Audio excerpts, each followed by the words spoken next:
Wow, it feels good to be back, and to see this on the stage is a privilege.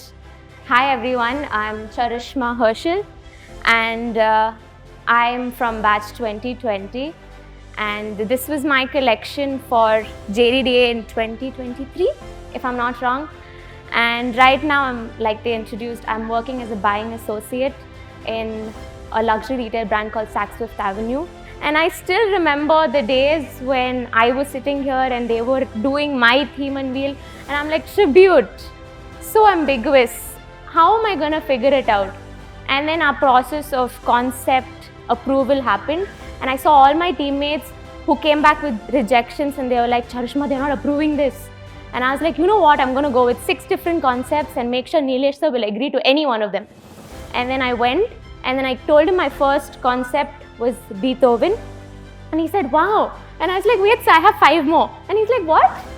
When you think of tribute, the first person that comes to your mind should be the person you want to give a tribute to. And if you've come up with 6 different concepts, that means you don't want to give a tribute to any of them.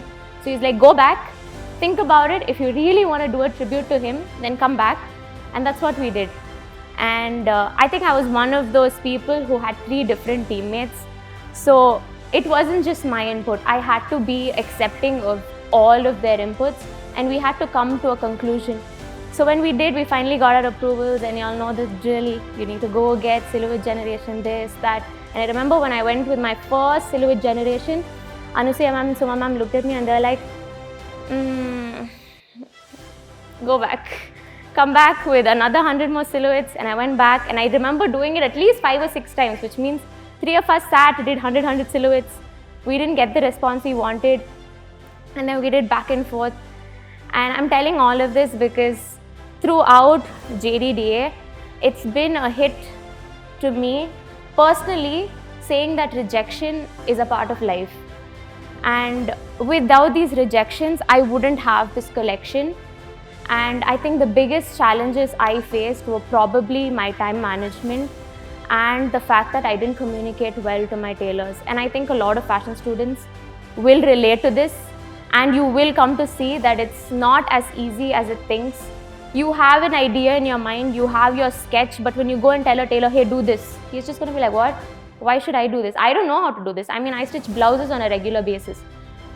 But when you go and when you tell them and sit, I personally lost a lot of my resources. I lost money, I lost time. I had my share of fights, my disagreements. And then I think at the end of everything, I had a lot of mentors who sat me down and were like, Charishma, you need to get yourself together and see where you're lacking, see what you're missing out on. Why are you depending on the tailor so much when it's your design? Finish whatever you can by yourself, and then see where the tailor can be an additional help. And I think all of these advices and help from the mentors really let me come together and do it. And I also had my semester exams, 2 semester exams.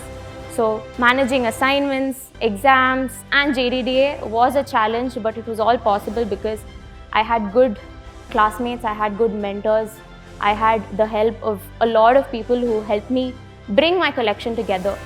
So I'd like to end by saying, I hope you all see this as an experience that you all can look back on the way I am today and learn from it. It's okay to, not like some of the decisions that you take or you have to make, but it will be worth it at the end of it. And I hope you all have fun doing this. Remember why you're doing it, and yeah, have fun. So thank you.